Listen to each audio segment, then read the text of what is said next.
We're talking turkeys with Aaron Warbritton from the Hunting Public. Aaron's an awesome guy, obviously a passionate turkey hunter, as most of the Hunting Public guys are. And so we just look at like choosing different states to turkey hunt in. If you want to go on a turkey hunt, you want to travel, you want to hunt out of state, what are some states that offer good opportunities?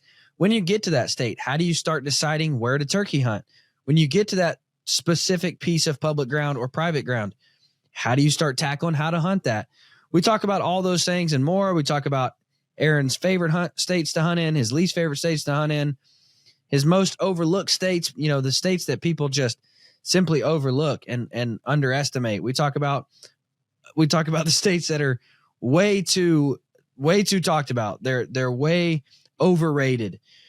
We also talk about Aaron's least favorite hunting public guys to hunt with and his favorite guys to hunt with from the Hunting Public. Guys, it's a fun episode. We wrap up with kind of some rants and raves about conservation, about our efforts and what we really truly put forward. Because a lot of times, guys, we like to sit back and complain about what's going on, but we never actually truly do anything about what's going on. And so we just talk about different ways to get involved. We talk about different ways that we as hunters can make a real difference. Doesn't always have to be a ton of money.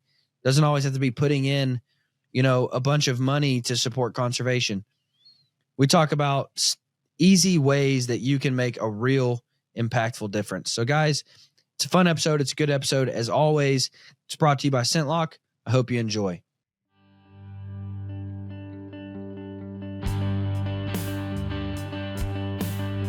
With over 90 years of innovation, Bear Archery continues pushing toward the goal of founder, Fred Bear, making archery accessible for all. Fred believed the history of the bow and arrow were the history of mankind, and everyone should immerse themselves in the outdoor experience. Welcome to the Bear Archery Podcast, where the mission is simple: to hunt, grow, and inspire others.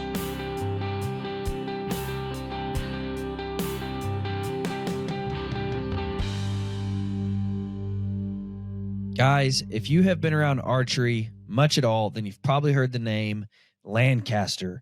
And for good reason. Lancaster Archery is well known worldwide, and they have an incredible reputation worldwide. Why? Because they're archery experts on all things archery, from bow hunting to 3D shooting, from recurves to compounds. If it's archery, they not only sell the products, but they know the products. Guys, Lancaster is your one-stop shop for all things bear archery, every compound, recurve, all the equipment.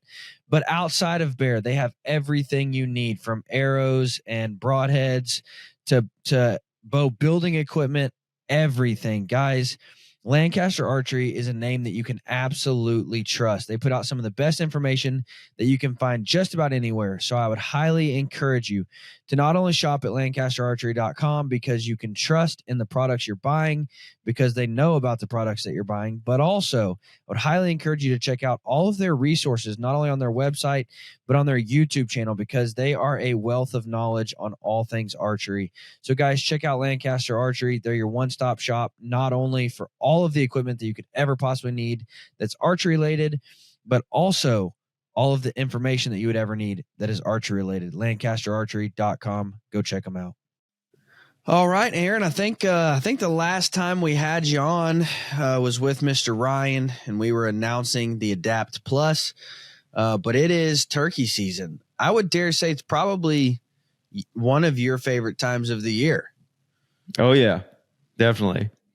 Everybody always asks us what our favorite thing to hunt is, and I don't know that I can choose one, but whatever's in season. So right now, my favorite thing to hunt is turkeys. Yeah, there you go. One time I asked Jack Frost, who's just a legendary bow hunter, first guy to ever complete the Super Slam, and I asked him, I said, "What's your favorite thing to hunt?"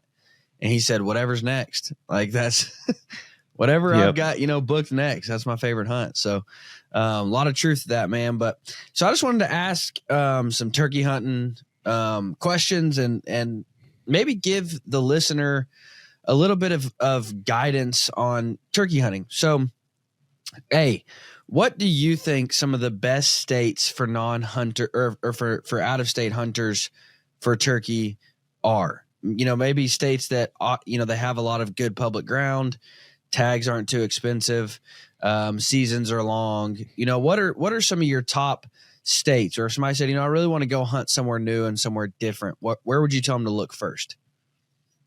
That would be a hard one to answer, because there's all the things you just listed right there are what most folks look for.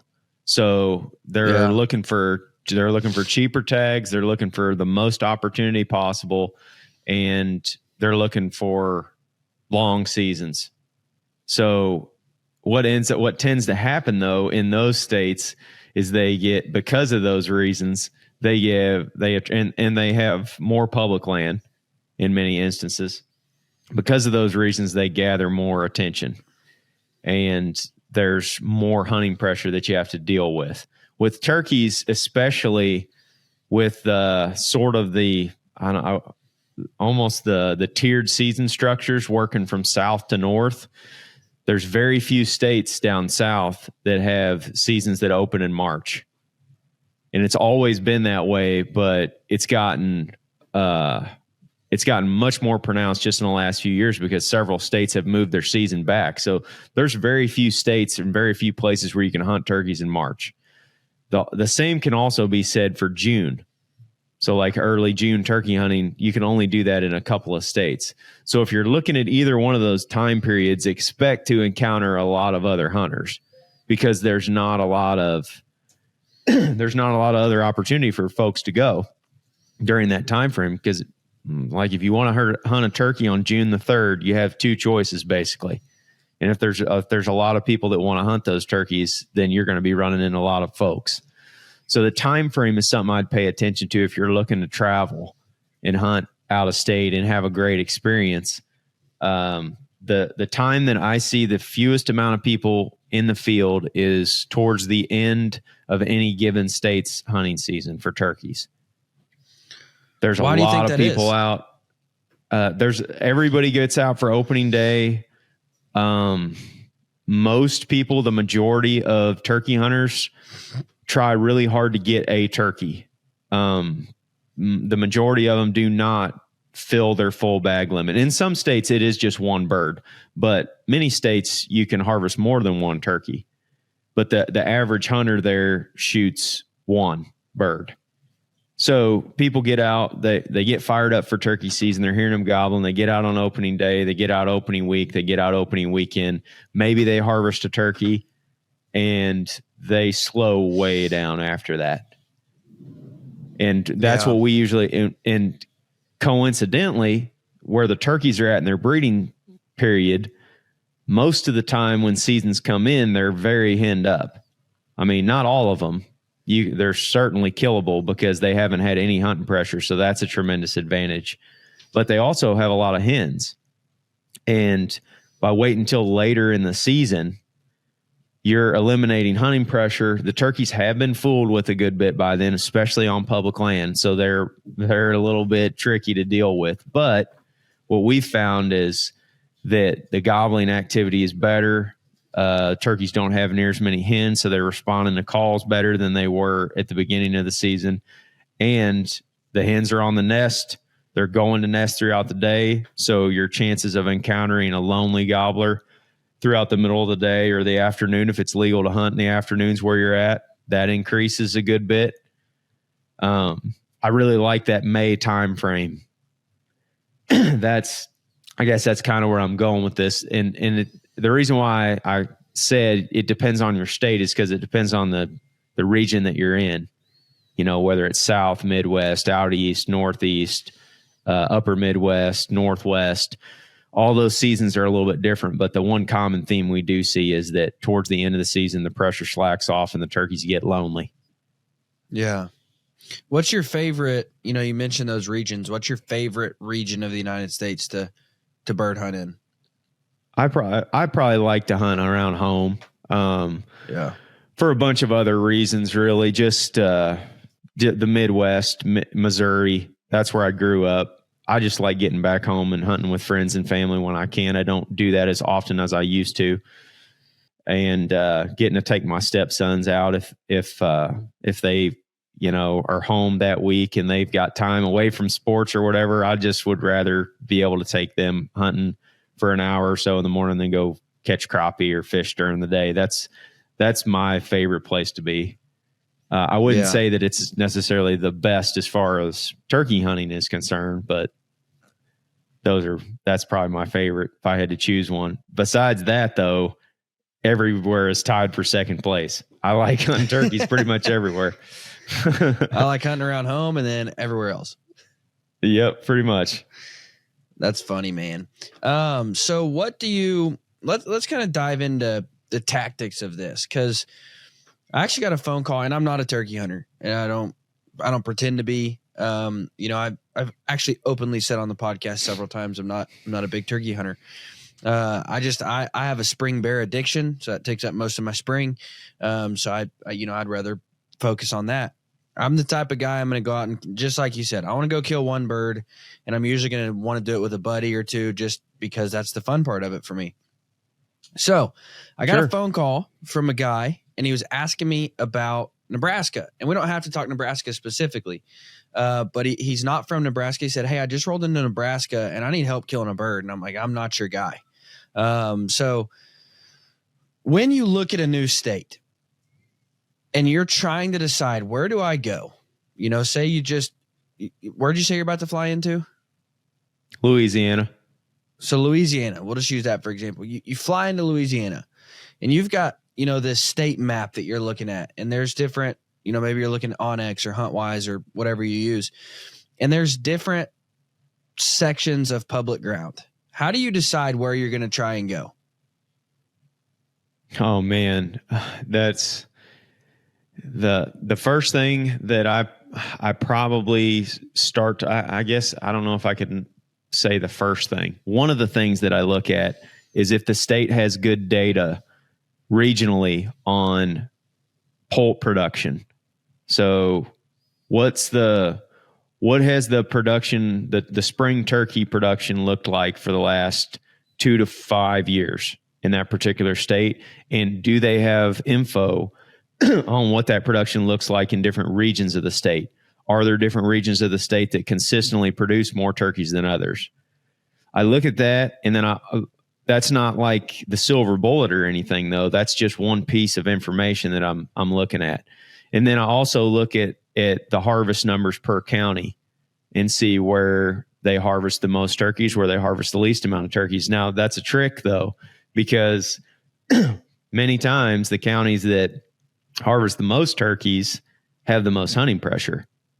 And that's why they harvest the most turkeys. And then people look at a county that harvests, very, very few turkeys. That could mean one of two things. That could mean that county doesn't have much hunting pressure and there's turkeys to be had there. Or that could mean the habitat's terrible over there and there's not very many birds to be had, period.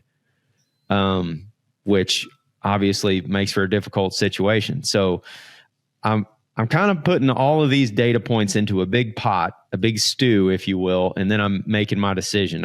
I usually veer away from any major cities as far as finding private or public land to hunt.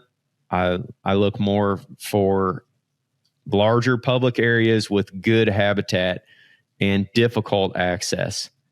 That's ideal, which are hard to come by. A lot of times good turkey habitat coincides with areas that have great access, like fire lanes or whatever, because turkeys thrive in disturbed habitats. Whether it's disking, burning, timber cuts, whatever. They thrive in disturbance. But in order for man to disturb the landscape, they've got to get big equipment or people back in there. Mm. So that makes it more accessible. That's what we've found is, on these WMAs that are just manicured, excellent habitat that have great bird numbers, coincidentally, they also have a lot of hunting pressure, and the turkeys get hunted a fair amount because the access is relatively easy to get to them. So not to say that you can still have good turkey hunts in those areas, but ideally I like to find a mixture of both. Place that's got good habitat, plenty of access, and or plenty of ground to chase turkeys on, but also some areas that are harder to access where you got to use a boat or you got to hike way back in or it's walk-in only. You can't drive all the roads or whatever. I'd rather find stuff like that. And as far as private land is concerned, I'm looking for the same thing habitat wise. You're looking for diversity with turkeys. They starting with creeks and rivers and lakes and working out from there because they got to have water. And then looking for, hardwood timber, good roost sites, big mature trees along riparian areas, and then openings to strut in or raise broods in or whatever. That could be, edges of fields or clear cuts or anything like that. So then once you kind of nail down, okay, this is where I'm going to hunt. How do you start tackling inside of that piece of ground, public and or private, doesn't matter. Where do I find birds? Like, how do I look at this piece of public ground and know where to even start setting up, where to start calling? Where am I going to have the best luck, the worst luck? How do you tackle that? I like to get boots on the ground as soon as possible. So if you're starting to look into a place, say you're 3-4 months out from your season, I would get out there and I would walk it and start looking for turkey sign, looking for droppings, looking for tracks in the mud, scratching, especially any sort of turkey sign that's going to tip you off to areas that they frequently use. And then once it gets really close to season, I still scout boots on the ground and I'm looking for tracks and stuff, but we're a little bit more conservative. Say, for example, I'm going to Louisiana this weekend. So I'm not going to go in there later this week and just go gomming through all the property and blowing the turkeys out because I'm getting ready to hunt them within the next 48 hours, basically. I don't want to disturb them. I want them to be behaving as they would on opening weekend so that I can sneak in there and ideally get a crack at one of them. So in that scenario, I would spend more time listening from high points in the early mornings, just listening, hearing turkeys, and listening to them sometimes for hours, just as they gobble in the distance and looking for the direction that they go off the roost. And then once I've heard that the turkeys have left the roost, then I'll sneak in there and I'll fine tune my setups and I'll do some scouting. But my scouting is much more strategic during that time because I do not want to bump the birds. If you're able to get in there 3-4 months ahead of time, then I burn it up. I go through the whole area, and I just learn as much as I can about it, boots on the ground. But both of those, if you can do both of those things, that would be ideal. Because the more you know about the property, the ins and outs, and how to get in and out of there in the dark ahead of time, the better and more efficient you're going to be when it's turkey season. Yeah, absolutely, man. And that's what something, I think any species, we could say this is true for any species. More scouting is never a bad thing. No, doesn't matter. I mean, that's how you kill them. Yeah. I mean, and again, depending on the time of year, you need to do it differently. I'm not going to tell you to walk through your whitetail setups, November 4th and be looking around. I mean, but if you can find a high point and watch those setups, as evening and mornings roll around, oh my gosh, there's so much benefit to more scouting. And it's hard. Like, I understand if you're rolling into Louisiana or Nebraska or New Mexico, wherever, to go kill some birds, you've got 8 days to do it. I know it's hard to say, okay, well, for these 3 days, I'm just going to scout. Yeah, I'm going to take a gun with me in case I stumble upon one, but I'm going to scout. I'm not going to be in quote unquote hunt mode, or I'm not going to be, actively trying to hunt. I'm going to be strictly scouting. I know that's hard. That's difficult because we all like to be hunting. However, if you set aside the first 2 or 3 days to scout, it's going to make your second and your third and your fourth day hunting that much more successful. And it's difficult. Like, I understand if you have 5 days to hunt, it's hard to say this one day I'm going to do nothing but scout, but it's going to make your last 4 days just so much more successful, so much more enjoyable. So more scouting is never a bad thing. What's your scout tips? Like, what do you have? What do you see people do wrong the most when it comes to scouting for birds? They don't do it. Kind of just to your point, they'll pull into a gate or whatever, and they'll just take off, and they'll go back in there even if they've never been in there before, and they'll just take off and get clear to the back or wherever they're headed. And sometimes that can work out. I'm not saying it can't, but they're more worried about just getting there to the spot and then getting back in the middle of it.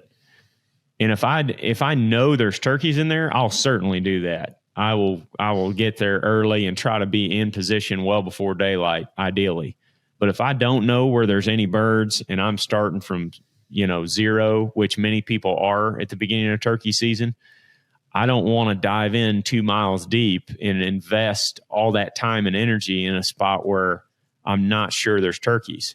If I walked in there 2 days before and I found big gobbler tracks in the mud 2 miles back there, then I will certainly do it. But if I don't know and I'm just going in blind in the dark, then I found that you just end up wasting a lot of time, because turkeys are in pockets across the landscape. In most of the situations that we find, even in areas where they're in high densities, they're still going to be in high densities in these little pockets of habitat.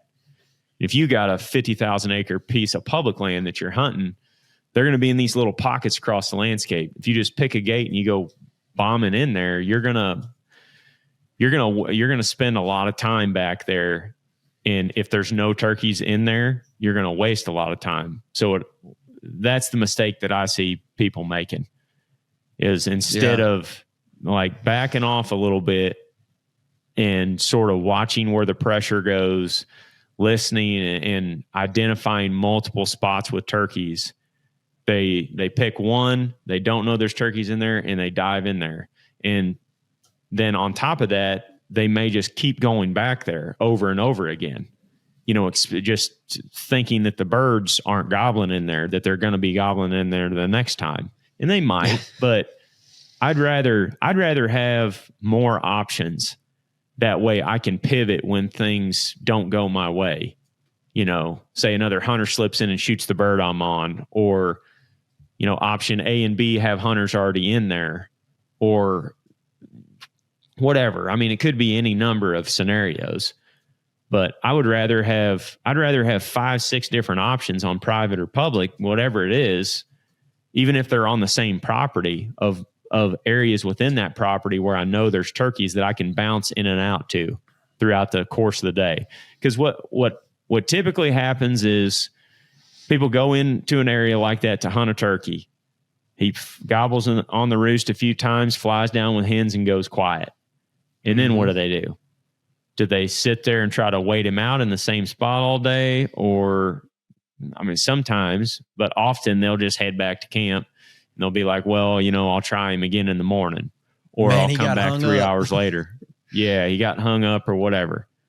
When what I'm doing is I'm marking that bird, and I'm leaving him to go to spot B where I know there's also turkeys. And I'm slipping in there and I'm trying to strike one goblin. I'm trying to, I'm hunting for a couple hours.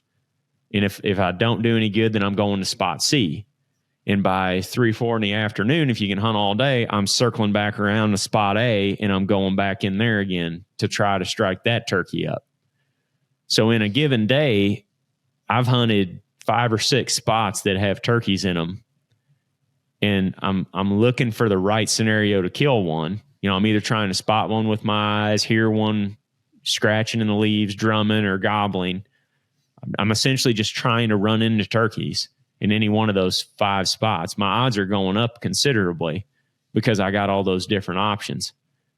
Because they're very henned up, especially early in the season, but they'll lose them eventually.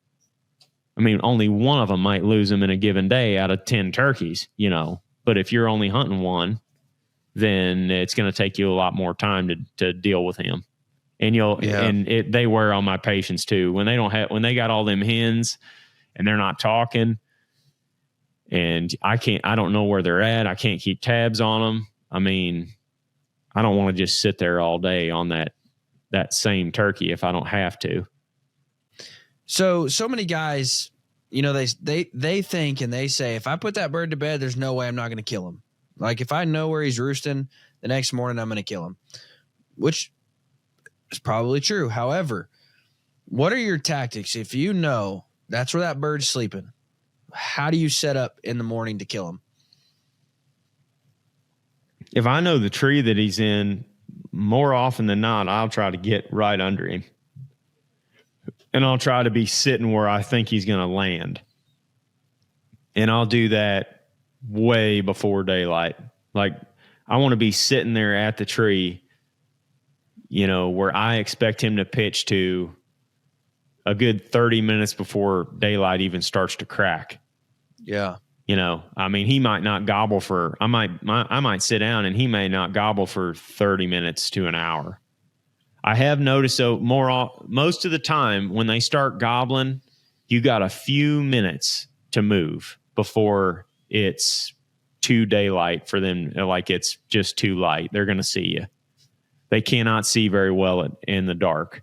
And if you're quiet and you're not using lights or anything like that, you can maneuver around those roosts as long as you're very stealthy and careful without spooking the turkeys. You just have got to go in early. You got to be early. Or it's got to be in a scenario where they can't see you, later in the season when you got lots of foliage on. But that's what I do most of the time, but not every time. Occasionally, if I roost a turkey and I know the general direction where they often head once they fly down, and there's like a ton of scratching 150 yards away in a spot that they really like to spend time in, sometimes I'll just go and make a good setup in that spot. And I'll give him a little bit of room, and then just sort of wait for him to either drift that way or I'll try to call him to that spot. Yeah. Now, when you say where you think they're going to come down at, how do you begin to decide, are you just looking which direction they're heading after they come down as to where they're going to come down at? How do you decide, okay, this is where he's going to come down? Well, this is just a general rule, I guess. This is definitely not a hard and fast one that is 100% of the time. But most of the time, a big gobbler doesn't want to pitch real far away. Not every time. Sometimes they'll fly 400 or 500 yards or further. But more often than not, I would say they pitch straight down. So if you don't know, if you don't have a good idea of the area, that's kind of my default go-to is I just get right under them. Yeah. And if they're in flat topography, I just get in the most open spot. I try to have cover where I'm set up, but I'm pointing at the most open spot around their tree. A spot that they can see from up there that is safe, that they can pitch to and land in without getting eaten. Because that's where I'm going to, that's the spot where I would think the gobbler would feel safest in pitching to. That is not how it works all the time. Turkeys do all kinds of funky, weird stuff. So you can't bet on that. But if I'm in some kind of rolling topography or ridge country or whatever, I try to get directly above them. They'll roost on side hills a lot or right above a creek with a ridge adjacent to it. And they'll often just pitch straight to that ridge or to that point that they're roosted off of because it's effortless for them. They can just jump down out of the tree. They don't have to exert a lot of energy. They can just plop right down there on the ridge, rather than turning and flying way down into the bottom. They'll just plop right down there where it's easy. Yeah. And I've noticed that they'll go to roost like that often too in hill country. They'll go out the top of a ridge and they'll just pitch right off the top of that ridge onto a tree. And then they'll pitch right back to it in the morning. Okay, I say I'm not a big turkey hunter. It's because I only turkey hunt where I'm from, Kansas. Boring, flat ground Kansas.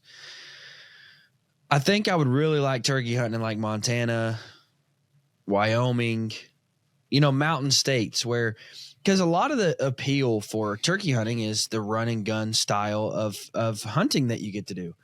That is the fun part of it, that I'm chasing, I'm calling, I'm listening, much like an elk hunt. And so I feel like if I'm going to bird hunt, I want to do it in a Western mountain state, Colorado, Utah, somewhere like that. And so that is something that I would really like to try to do one day. Do you do a lot of turkey hunting in Western states? Yes. I didn't go last year, but usually we go at least one time every year chasing Miriam's turkeys in the mountains somewhere. Yeah. And it's better, isn't it? That's a lot of fun. Yep. I really like that. But that kind of goes back to what I was saying earlier, man. There's only one. I don't know if I would even say that. Most of the places that I hunt, I just love hunting turkeys. Yeah. South Florida is probably that would be my lower down the list option How come? over everything else, but I still love hunting them down there. Why would that be lower down the list? I just don't. Swampy? I don't like the swamp, the snakes, the gators. I just don't know, man. There's a lot of people down there that are all really focused on getting their slam and shooting an Osceola. Mm-hmm. And I don't care anything about that personally. A turkey's a turkey to me. If they're gobbling and strutting, I don't care if it's an Osceola or an Eastern. I think the two of them are so close together that I just don't get that wrapped up in it. So I'd rather go to a place a little bit further north and just hunt Easterns, like you're talking about in the mountains or in the hills somewhere and just run and gun them than I would go fighting, the swamps and walking around the water all day. I talked to a guy the other day and he had killed 113 turkey slams, like verified. Yep. 130. I was like, good Lord, what's the point? Like, there has to be a point. Some people love it, man. Well, see what really happened was he had turkey hunted his entire life all around the United States, killed all these birds, and then he moves to South Florida. And at the time, you could kill 2 Osceolas. So every year, he was completing 2 turkey slams essentially because he had already killed enough of the other birds. To where every year where he killed 2 Osceolas, it completed 2 more slams for him. So just, unreal. But man, I'm like, dude, there has to be a point where it's like, all right, let's go hunt something different. Like, let's go try something new. Yeah. I don't begrudge those people at all. If they want to get their slam, then for sure. They got to go to South Florida to get an Osceola. That's the only issue with it though, is that they live in such a small area compared to the other 3 subspecies. Oh yeah. You got multiple options to chase Easterns and you don't have as many options to hunt Rios and Miriams, but you still have quite a few. Yeah. So that's where I spend most of my time, at least. And back to your original question. Yeah. I love hunting Miriams out west, especially in May. Really? See, if I'm out west in May, I want to be shooting a bear. There you go. Do I want to See, shoot everybody's a bird, different. I want to shoot a bear. Yeah. Everybody's got their thing that makes them tick, man. As far as hunting goes, like you said, with the guy with the Osceolas, that's probably his deal. He gets fired up about it. So more power to him. Yeah, for sure. Now, that is something that, that's something that I wish, and I appreciate you saying that because I really do wish that the hunting community would just be more of, if that's what you enjoy, go out and do it. Like, I don't need you to tell me that the way I hunt is wrong. I don't need you to tell me the weapon I use is wrong. I don't need you to tell me the states I go to are wrong. This is what I enjoy doing. And so I appreciate that attitude, man. I appreciate that. If that's what you enjoy, go out and do it, man. I'm not going to tell you that you have to do it this way. I'm not going to tell you need to do it that way. Just go out and enjoy it, man. I don't care if you shoot a shotgun or a bow or a recurve. I don't care if you're a bear hunt or turkey hunt or hog hunt. Just go out and enjoy doing what you enjoy doing. Some people don't hunt any of this stuff because they just like shed hunting. That's fine too. Yep. Do what you enjoy. Man, I'll tell you what, though. We're recording this the day after Easter. And I had the best Easter egg hunt I'd ever had in my entire life yesterday. Because I was out Easter egg hunting with my boy. And I honestly thought, like, the way that it played out, I thought it had to be planted. But we were out at my in-laws, and we hunt out there. And so we were walking around looking for eggs, and we start chasing down some eggs. And I see something in the field, and I'm like, man, what is that? And so I start walking towards it, and I'm like, hey, son, let's go check this out. And we're walking towards it, and I'm like, it's a stinking shed. So I'm egg hunting, and I'm picking up Snickers. Dude, I'm eating Snickers as we're going. I'm like, and a shed? I'd never found Snickers and sheds feet from each other, but I did, and it was awesome. That's pretty great. Yeah, you won't forget best that. egg hunt ever. Best egg hunt ever. That's awesome. So what state have you never hunted in that you want to bird hunt in? California is pretty dang high on the list. Dude, California offers some beautiful hunting scenery, opportunities. Yeah, I want to hunt California too. Yeah. I mean, my buddy Jay Scott used to guide out there, and he would video like a dozen turkey hunts from out there every year and send me the footage to put on our Spring Thunder show. This is back in the day. And I just remember looking at all that footage, and like the country was just beautiful. And there's just turkeys everywhere. And it looked like something out of a dream, but I've never been there. And I've got buddies, out west that go there every year and hunt. And it's so far for me to get there that those are a little bit more time consuming and logistically challenging to get to. But that's definitely where I want to go. I don't know if you can have, like, to say destination hog hunt doesn't make much sense, because it's like, dude, they're hogs. Just go kill as many as you can. But when you see people killing hogs in California and Florida, it's like, dude, California and Hawaii. It's like, dude, maybe I should go on some destination hog hunts, because seeing those hogs in California, they're giant, and they're hunting them in crazy beautiful scenery in the hills. Like, I'm like, man, I need to go kill some hogs in California. Yeah, man. That'd be a fun trip. Hogs and turkeys. Hogs and turkeys. That's what I'm talking about. Guys, I am never going to tell you that you have to be 10% body fat or that you have to be able to run a marathon in order to enjoy hunting. You don't even have to be able to complete a CrossFit workout. However, if I want to be able to hunt for a long time and enjoy the great outdoors and continue to chase wild game, then I have to do some things to remain healthy. Why? Well, because I can't bow hunt when I'm 80, 85 if I don't take care of myself now. Guys, First Form makes some of the best supplements that you will ever find. I got so tired of overpaying for watered down, mediocre supplements just because they were branded for the outdoors. First Form is one of the biggest and best supplement companies in the world. The best news is they care about outdoorsmen and they care about hunters, because they are outdoorsmen and they are hunters.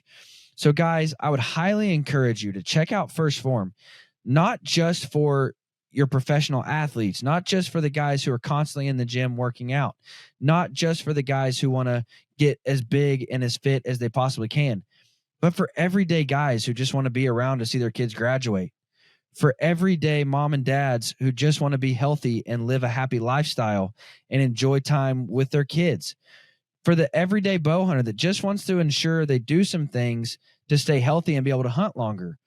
There are some products for everyday health that everybody should be taking, whether you're an athlete or not. So guys, click the link in the description of this episode to start shopping some of my favorite products from First Form.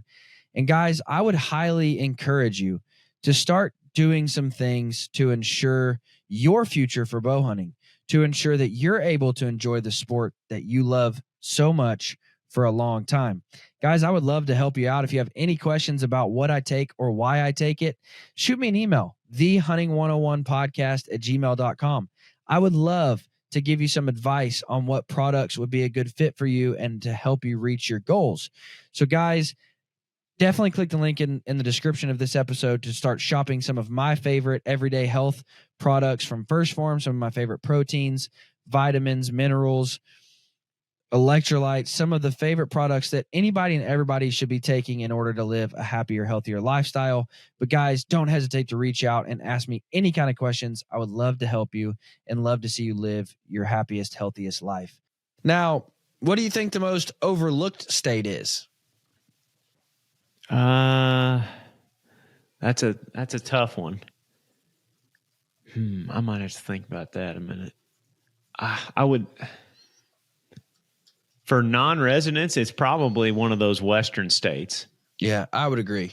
Like California or Oregon, Washington. I would say for non-residents, those are probably the most overlooked.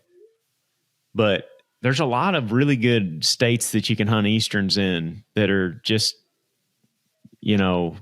Missouri to basically Virginia, all across and all through there. There's lots of good opportunities to hunt eastern turkeys. The states in the Southeast get a lot of pressure and they have longer seasons and they come in earlier. So they attract more attention. And then the states in the middle of the country and up in the Northeast, they open later and they all open about the same time. So once you get up into the Northeast and the upper Midwest and mid to late May, the pressure just starts to really fall off. Especially, there's more things to do then. As you get later into the spring, mushrooms start popping out of the ground, crappies start biting, people are going fishing, people are going to ball games and they're going on, vacation at the end of the school year, whatever. There's more stuff going on and people their mind starts to leave turkeys and go on to the next thing. People really think about turkeys right now because it's the beginning of the spring. We're just kind of coming out of our winter slumbers, if you will, So we're watching a lot of YouTube and we're watching old turkey hunting videos and we're getting excited for the next opportunity to get outside. And so turkey hunting is on everybody's mind. But by the end of April and the beginning of May, that starts to really slack off and it's on to the next thing. So that's when any state that's got those seasons that get run into May, I like looking at. Most overrated state. And I think based off our recent conversation, you'd say Florida. But probably is there another answer? Yeah. I'd say Florida. I think it's only talked about because of Osceolas. I mean, I don't think that if there weren't Osceolas, I don't think Florida would have the turkey rave it has. No, I don't. It's the whole allure of the slam. And like I said, you can go and you can hunt Rios, Merriams, and Easterns in a bunch of different places, but to get the Osceola, you have to go to one state, and not even the full state has Osceolas. Yeah. Like only one portion of the state's got them. So you're dealing with a turkey that lives in a relatively small area, and there's massive habitat loss down there because of, urban sprawl. Everything is just, the turkeys are just getting pushed inward and inward and inward because the coasts are populating so much. Yeah. So you got habitat loss running rampant. You got a small area with a certain bird, and couple that with the first turkey season, I think, that we have in the U.S. I could be wrong on that. I think it is. I think Florida's the first one. So it's like you're dealing with all of these people that have been wanting to go turkey hunting all winter, and there's your first opportunity, and it happens to be the Osceola, which is the hardest bird to get in the slam. So, yeah, everybody and their dog is trying to get down there and kill that thing, and it's a rat race. It has been for years. But, I mean, more power to you. If that's what you want to do, then go ahead. I usually just try to get more honeydews done at home and save my time for later. I would rather take my time in May to go somewhere, any of those May seasons, than I would in, early March and trying to get to Florida. Yeah. Apparently it opens earlier in Hawaii, but okay, that's right. In the lower 48, you are correct. It is Florida. It opens, looks like March 6th in Florida, which it opens March 1st in Hawaii. So just 5 days sooner.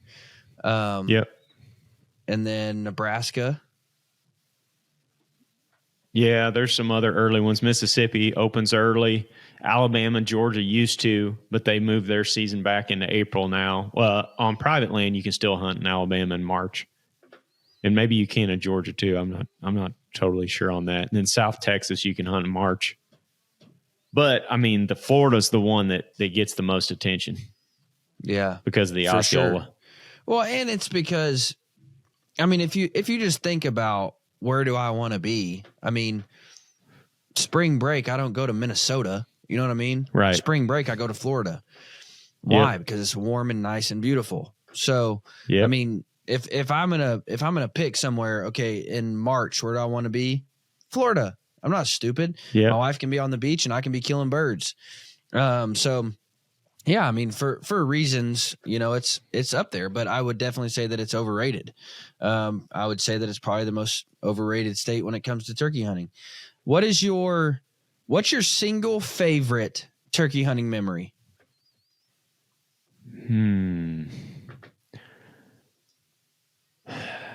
Maybe my first longbeard with my dad when I was a kid.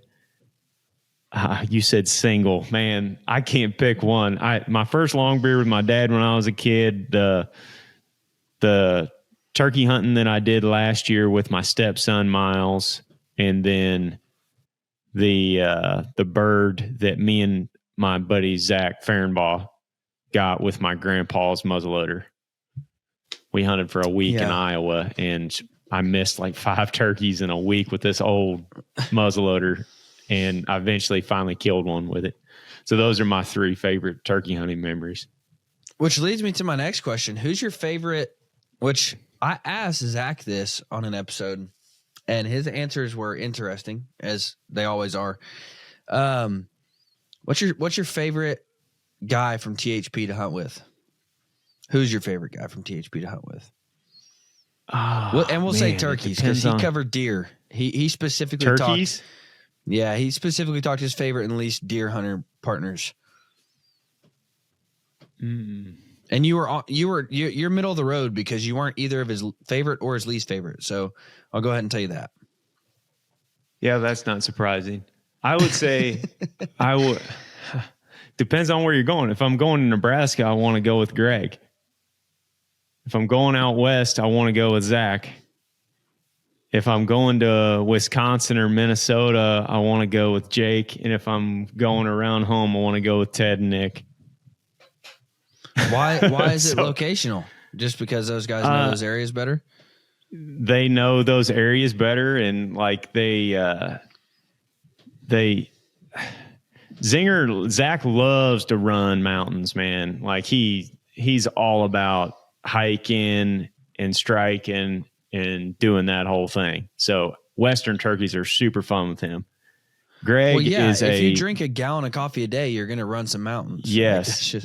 Western turkeys are super fun with him, and so are Eastern turkeys up and down the mountains out east. And I bet you he would say those are like his 2 favorite places to hunt turkeys also.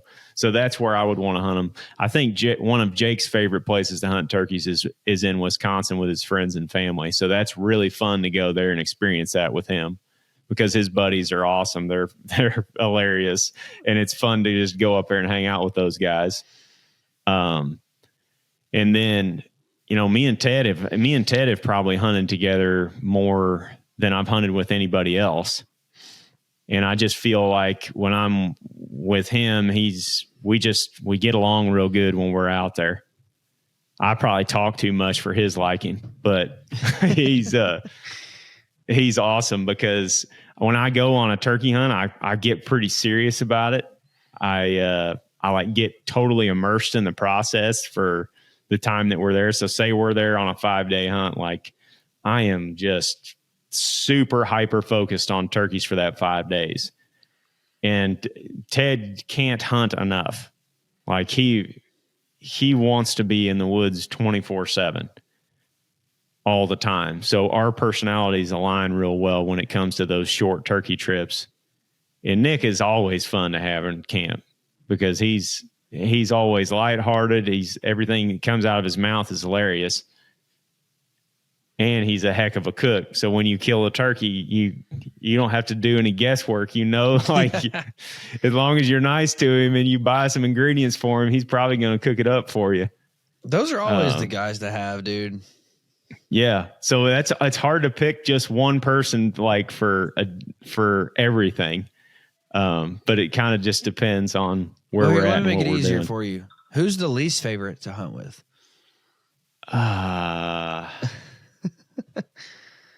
Man, who's the...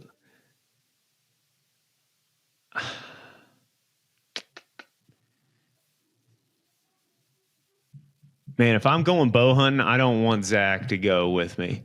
I don't think. If I'm going bow hunting, I want to go with Greg. Because that's the one scenario where I could think of right off the top of my head. Because there ain't no way I'm going to get Zach to sit there with me for 4 hours in a blind, either a made, a natural blind that we built or a pop-up blind. He is not going to sit there and wait him out. Greg Clements will sit there for a week if he has to kill one.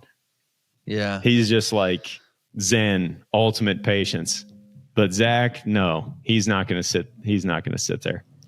Does he? Okay. So and I know that you guys love spotting and stalking whitetails.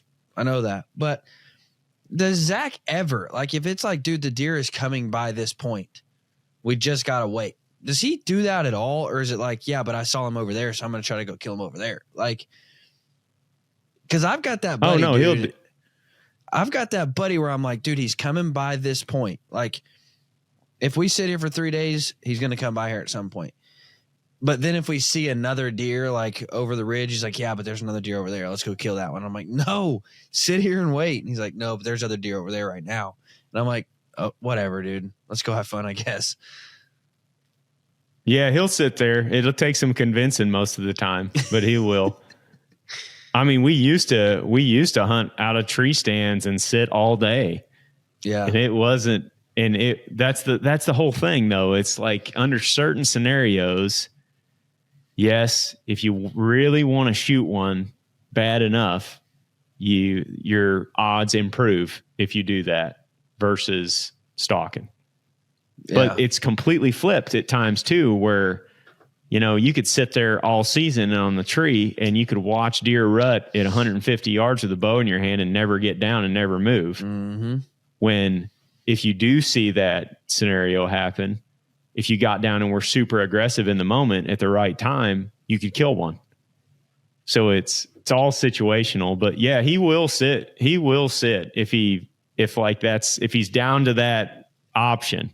If he's got other options though to move or to try to get ahead of them or to stalk them, he's going to take that road. Yeah. Which is cool. Again, do what you like to do, man. Hunt the way you like to hunt. Now, do you change? Because you guys you have a pretty specific archery setup. Most of you guys are shooting the Adapt Plus, which is a single cam bow, heavy arrow setups, cut on contact, single bevel broadheads. You kind of have that specific that specific bow setup, and you're known for that setup. Do you change setups for turkey season? Like, is there anything about your setup? So how do you set your bow up for turkey season? Greg could speak to this way better than me. Because I've only killed a handful of them with my bow. Greg has killed, I don't know how many, and has done it his whole life. But what he tends to gravitate towards is a wide cutting diameter mechanical. He actually uses the Rocket Turkey Tomahawks, which are an old school 3-blade broadhead, and I don't even know if they make them anymore. I don't think Rocket doesn't exist. So Rocket Broadheads was a Escalade Sports company. Rocket was owned by Bear, and that has went away. You can still. So that would be the replacement when they came out with Sick. That was the replacement to Rocket. But Rocket made some phenomenal heads. Even when Rocket was around, I think they discontinued the Turkey Tomahawk at one point just because not very many people used them. Yeah. But that Turkey Tomahawk I think it might be like a 2 3/4 inch cut. And it's a 3-blade, forward expanding mechanical. So when they when they expand, if you hit, I mean, you're basically aiming for the turkey's wing butt, which is about the size of a baseball, maybe a little bit bigger. And if you hit anywhere close to that wing butt and you get those blades all deploying and expanding on a turkey, there's a good chance you're going to slice through something, vital and kill them relatively quickly. I've seen Greg kill, 40 turkeys with his bow with that head. And that's what 2 3/4. You have enough energy to get through. What'd you say, Dylan? 2 3/4 inch cut. Yeah, I think so. Massive. It's massive. I'm looking at it. You have unbelievably large cutting diameter with 2 3/4 inches. The legendary turkey hunter, the legendary turkey killer, the turkey tomahawk rocket broadhead. Yep. It's accurate because it's a mechanical. Like it flies just like a field point does pretty much. And with turkeys, you're taking close shots. I think the majority of the turkeys we've killed with a bow have been inside of 20 yards. I would say north of 90% of them have been. And you're shooting a really small spot that's constantly moving. It's much harder to see than the vital area on a deer, for example. Like just the way turkeys can strut and move their wings and their feathers around, that spot's always moving. And it makes for a very tricky shot because the bird's all black, and all those feathers blend into each other. So it's hard to pick a spot and aim at it. Like you can't follow the crease of the leg up or anything like you can on a deer or an elk or something. I mean, it's kind of like a pig or a bear. It's like you're aiming at just a big black hole, essentially. And it's hard to pick a spot in there. But anyway, those tomahawks, or really any giant deploying mechanical, are devastating on turkeys. You don't need the added energy with them. I mean, as long as you're getting through there, it just doesn't take near as much energy to pass through a turkey. I mean, even if you do hit bone, the bone is not near as dense or as thick as it is on a mature whitetail buck's rib cage bones are way more dense than anything that you're going to fight with in a turkey. Right. Well, and most guys openly say, I don't want to pass through on a turkey. I want the broadhead to stay in there, for when they try to fly away, it's going to keep shredding up and keep cutting and when they try to run away, it's going to, stay in there and cause damage. And so you're right. Big, heavy arrows, there's really no point. Do you change sight setups at all? I mean, is there anything about your setup because it's going to be closer, do you change anything about your setup that way? Not really. If I'd advise doing any one thing, it'd be lowering your poundage a bit so that you can draw smoother. Yep. You can kill them with 50 pounds all day in a short arrow and a mechanical as long as you're taking the close shots. The trick is being hidden and being able to either draw that bow back in just a swift, quick motion without a lot of movement, or draw it back super, super slow and controlled. Any added motion or movement is going to hurt you with turkeys. Yeah, for sure. And that's the thing is you want to get to full draw. If you can get to full draw on them without you seeing them, and you got them coming into a decoy really close, you're going to have a good chance. But that's when you get busted when you're turkey hunting with a bow, is when you're drawing. Yeah, absolutely. So what can the people expect to see you do this year? Where are you going to bird hunt at? Where's your bucket list hunt for this year? What do you got coming up? Louisiana's one of them. I'm probably going to go back to the Northeast and hunt some new states up there. But this Louisiana hunt is one that we've been looking forward to for a long time. Turkey hunting's really difficult down there. There's not a lot of turkeys to hunt. And, Louisiana and Arkansas are home to the traveling turkey hunters, if you will, because there's a lot of turkey hunters in those states, but they travel elsewhere to hunt them because they just don't have, robust resident turkey populations anymore. I'm hoping that that's changing, and there's some optimism there as far as the last few years and hatches go. But Louisiana is just a state that we've wanted to hunt there for waterfowl, for deer, for turkeys for a while, and we've just never got there. So this will be our maiden voyage to Louisiana. we're pretty excited about that. And I think it goes back a lot to what you just said. I don't want to say hatred for turkey hunting, but my dislike for turkey hunting, because I grew up in Arkansas and bird hunting sucked. I mean, we would just go out and hopefully hear a bird, maybe see a bird. I mean, it just never was, and Dad really tried. I mean, he tried hard to get me to love it. And I'm not saying he only killed one, because if he ever listened, he would be mad that I said he only killed one. But I only ever remember him killing one bird. Like, I only ever remember one bird coming into the house. Like, and so I don't know, maybe I just saw the hard work and the time invested and the money spent, and it's like, but we never see any birds. And so I don't know, I just never got into it a terrible ton. And maybe that is part of the underlying issue, is that I just grew up hunting a crappy state for turkeys. But what all can they expect to see from the hunting public? What all you guys got coming out this year that you're excited for? We're hunting several new states this turkey season. Louisiana's not the only one. We're also going to South Carolina this week. That'll be Zach's out there right now, actually. So that'll be real fun. That's a new one for us.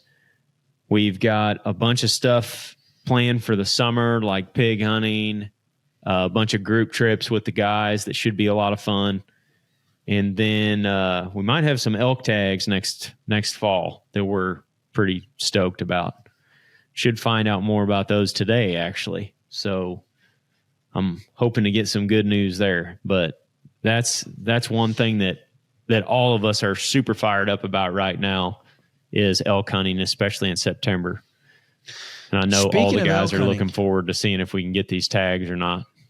Speaking of elk hunting, I need to mention earlier this week, yesterday actually, we announced the elk hunt giveaway. Myself and the guys at Bear Archery have teamed up with Mountain Tough to give away a fully guided, fully all expense paid trip for you to kill elk with me and Bear, with me in Idaho this September. All you've got to cover, we're gonna pay the guide, we're gonna pay your licenses, your tags, we're gonna get you a new bow. Mountain Tough's gonna get you a lifetime membership to Mountain Tough. All you've got to do is get there. And so make sure and go enter to win that. You can go to Bear's page, you can go to Mountain Tough's page, or you can go to my page and find that link to get entered to win. Completely free, no purchase necessary. There's also going to be a shot challenge at Total Archery Challenge. So if you're going to one of the Total Archery Challenges, stop by the Bear booth and compete in the Train Wild Shot Challenge to get entered to win that giveaway as well. So if you're going to be at Total Archery Challenge, you can get some additional entries. If you're not going to be at Total Archery Challenge, don't worry. You can go to the link and enter just like everybody else can. No purchase necessary. Just get entered to win. And somebody's going to head with me and some of my buddies out to Idaho for a guided elk hunt this September. So it's going to be a good time. Aaron, what all, so with the hunting public, is there any vision or ideas that the people can expect to see in the near future with growth, or, anything big? Doesn't even have to be hunting related that the hunting public has, which I want to take a second just to say thank you, because your public land cleanup day, crazy cool idea, man. I absolutely loved that. That was so cool to see. I also loved that you guys not only got the public involved, but you got yourself involved with the public through that. Meet up at Bass Pro Shop and hang out with us, and turn in. That was so cool, man. So is there anything like that the hunting public has coming out? Any big ideas or anything like that the public can expect to see in the future? That's it pretty much, is that type of stuff. That's where my focus is at. I would say a high percentage of the time right now is like on Pick Up Public Lands Day. We've got a bunch of habitat initiatives that we're working on. We just donated $14,000 to Arkansas for the Arkansas Turkey Stamp Fund down there that goes to improving turkey habitat. So, and we've got a bunch of other projects that are, behind the scenes that I'm in the weeds on right now, and then we're trying to figure out. We're really strategically putting ourselves in position to try to improve habitat for wildlife in a bunch of different locations. And all that stuff is just starting to happen right now, and this was obviously our first year with the Pickup Public Lands Day, and we're going to expand upon that in the future. But we've been working on the habitat side of things for a while now and partnering up with a bunch of other people. There's going to be some big news about that coming out at some point. I think within the next year, it's safe to say. I really liked what you guys did, because it shows people you don't have to spend a ton of money. You don't have to have a massive reach to help improve habitat, to help improve the habitat that, whatever you're passionate about. If you're passionate about deer, if you're passionate about turkey, you don't have to spend a lot of money to help your turkey populations or your deer populations.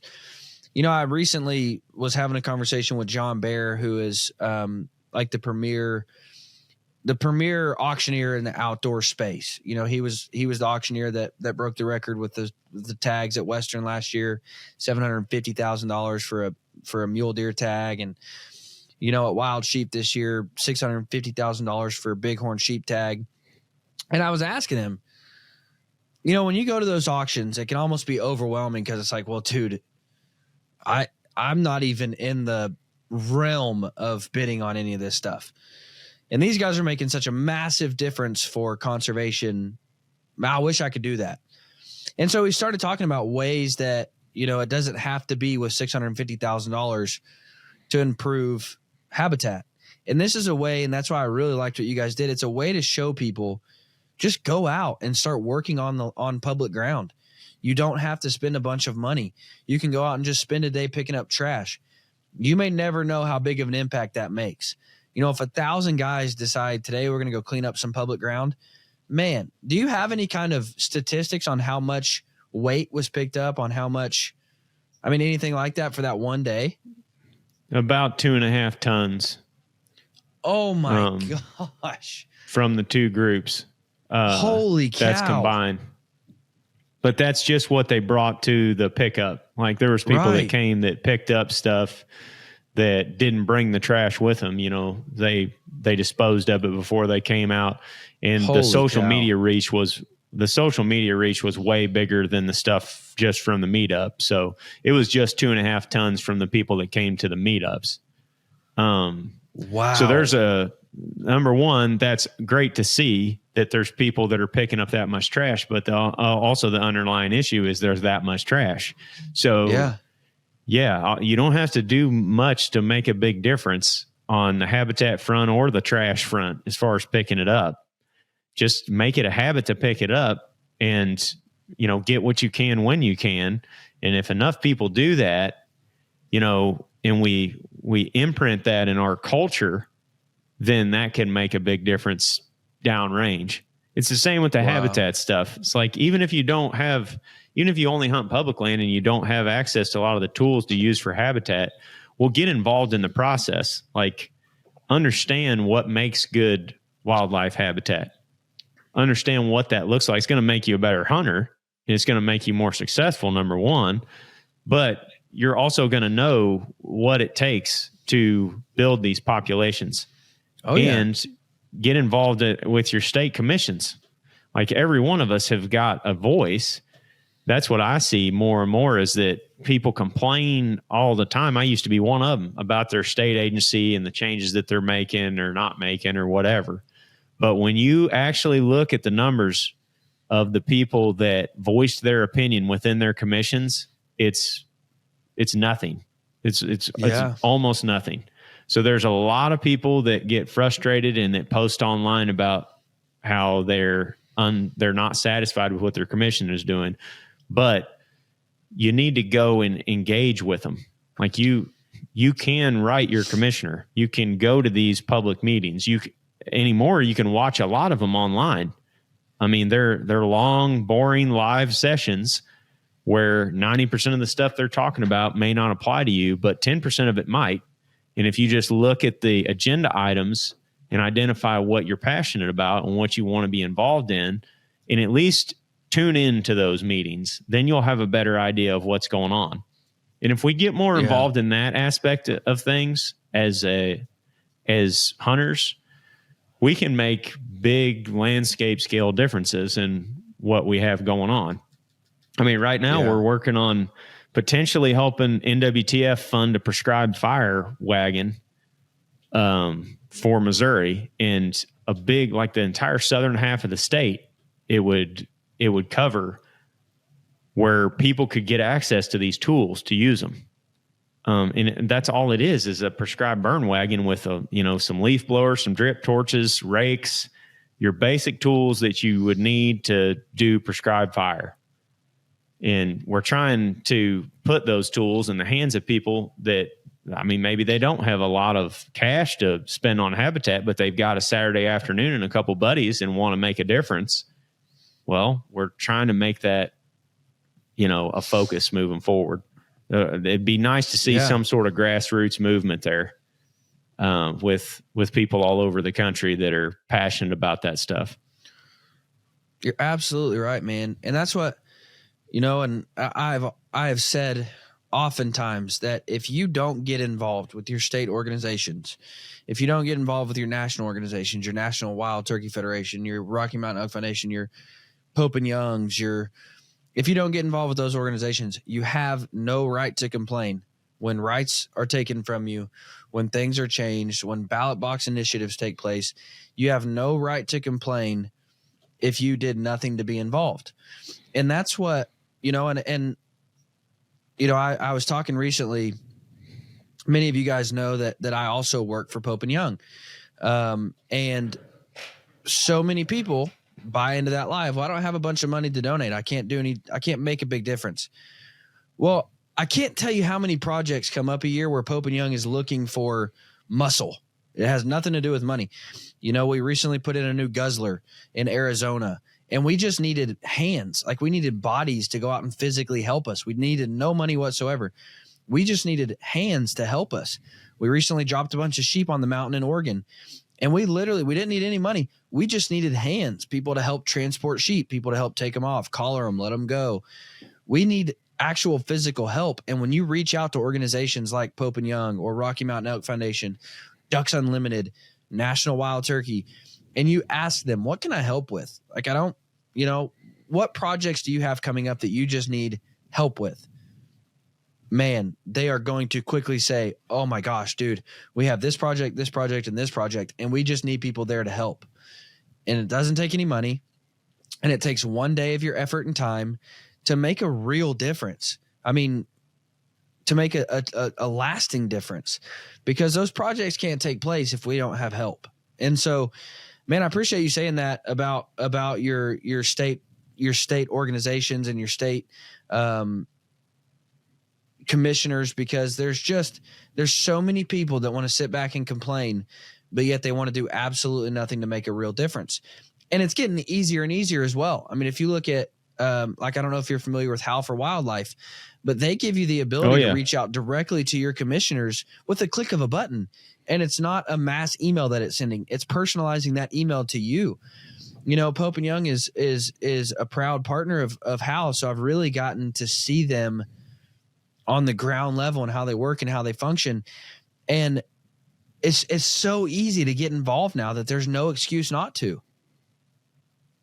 Yep. We're big advocates of the guys from Howl, Charles and John. We talk with them all the time. John's always texting me stuff. He texted me about the Kentucky ballot initiative, that they had going there a couple weeks ago. And we made a couple short social media posts about it. And I just got news a couple days ago that it died in the House. Mm-hmm. Like, it was a bad bill. It was trying to overhaul their entire fish and wildlife and basically turn over the keys to the Department of Agriculture, which there would have been some good things with that, but the majority of hunters, it wasn't going to serve their best interest. Right. Then the Department of Agriculture was going to have basically the say when it came to selecting the Wildlife Commission. And that's not an ideal scenario for hunters. So we shined a light on that, and Howl was one of the first to do it. And enough people got involved that it killed the bill. Now, I'm sure there'll be another Yeah. one that comes down the pipe. That's why you need to be engaged and active with the commission. And you got to remember, they're people. They're just people just like me and you. They got jobs, they got livelihoods, they got families. It ain't no different. Mm-hmm. That's what a government is just made up of humans, just like us. So keep that in mind when you're talking to them. But I've found if you're respectful and you go to them and you listen to them, and they'll listen to you, and the more of us that are there, the louder our voice is. The North American model of wildlife conservation works. It Yep. works, and it works really, really, really well. So if I could say that our number one goal for outdoorsmen and as for hunters and sportsmen and woodsmen, our number one goal should be to keep conservation in the hands of people who know conservation. We can't let conservation issues and biology issues and tag issues, and we can't let those things go to the ballot box, because those people are voting and making decisions off of pure emotion. There's no science-backed research that goes into those decisions. It's all, well, I love the deer, so let's not kill them. Well, bears are sweet looking, so let's ban bear hunting seasons. And it has nothing to do with science-backed research. It's all pure emotion. So we have to, and what Aaron means by it was killed, meaning it never made it to be voted on. It was destroyed before it ever got to that point. It was shut down before it ever got to that point. There was so much opposition to it that 100%. just decided, no, it's a political suicide to continue going down this road because so many people are opposed to it. But that's the thing. In a lot of states, there's stuff like that going on that the people don't even know is happening until it's almost too late. And in that instance, it was almost too late. Like, we're playing defense and we need to be playing offense. We need to be proactive about these things and engaged in the decisions. We need to be focused on being sportsmen and women, not just hunters. Like, go and participate in the conservation process, because like you said, the North American model does work. It is proven to work for many, many years, and science-based decisions based in fact and logic are rational decisions long-term for the next generation. And that's what I get pretty fired up about. It's because I want these things to be around for the next generation and then the generation beyond them. If we start concerning ourselves with that, then that sets a good example for the next generation to continue to protect it. And so on. 100%.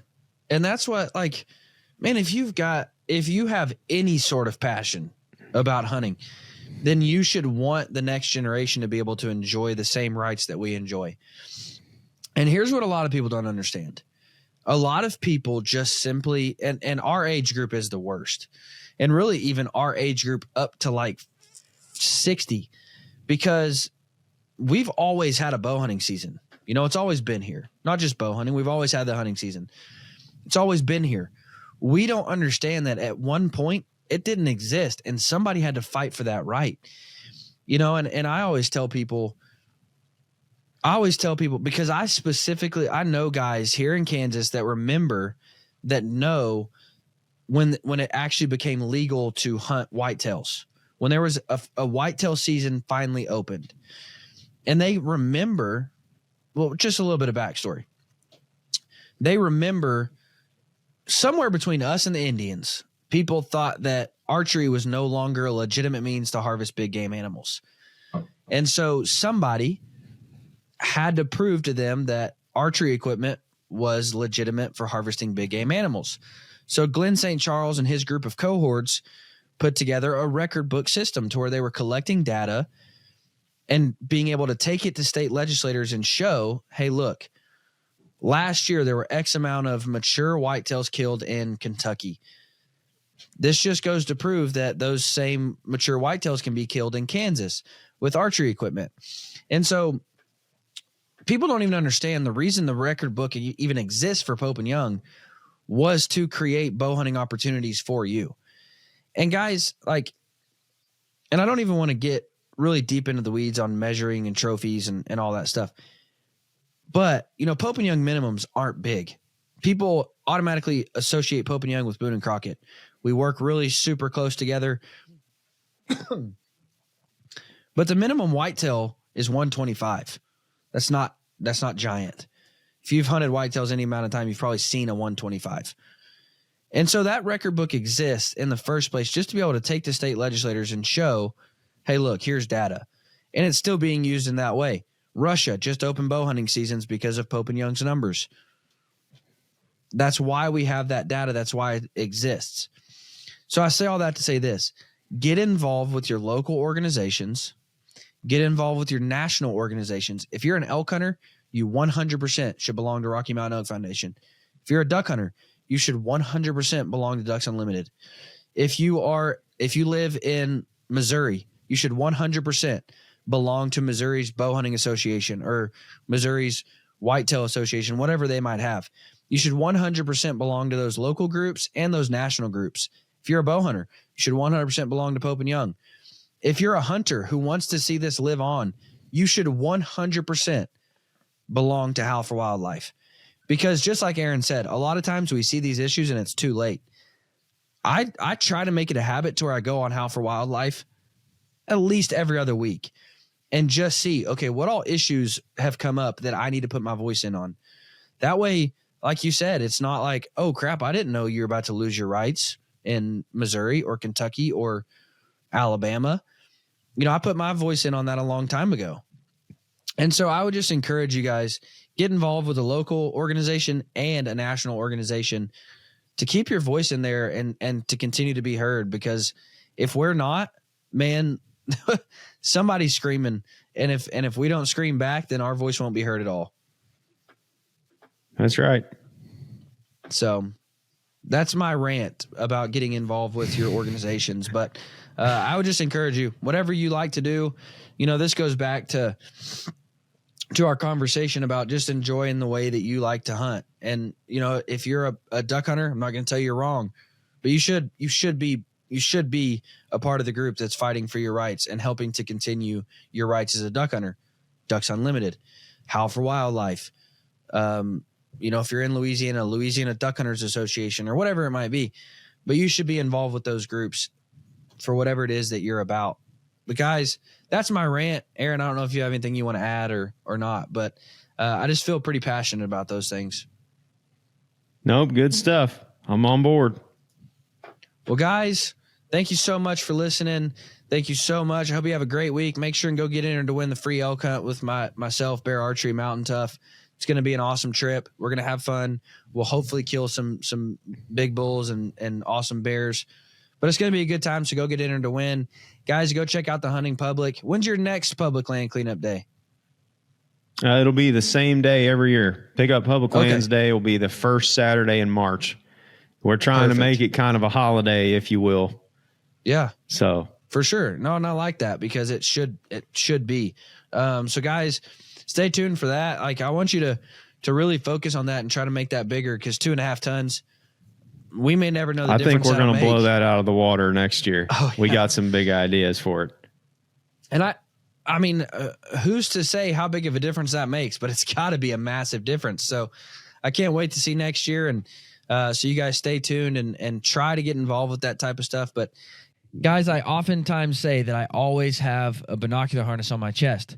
What good is a binocular harness without a good set of binoculars? I am a sucker for fine Japanese glass. I love good optics. I love spending time behind it. It's just fun. It's fun to go out and look at stuff, but also good optics make spotting and looking through them a whole lot more enjoyable. Kowa Optics does it and does it better than anyone else, in my opinion. They have some of the finest Japanese glass on planet Earth. It's all I've used for the past, 8 years or so. This right here, the Kowa 55, is one of the best products ever made in the history of the universe. It is the smallest, most compact scope you can get, but it still offers phenomenal glass. It's really hard to find a spotter that is this small, this light, this compact. You can throw it in your backpack. You can leave it in your truck. It's so small and so compact, but it still offers phenomenal glass. This is one of my favorite products ever. Guys, if you're in the market for new optics, I would highly encourage you to check out Kowa Optics because they are, in my opinion, the best glass that you can buy. Go check them out. Guys, thank you so much for listening. Y'all have a fantastic week.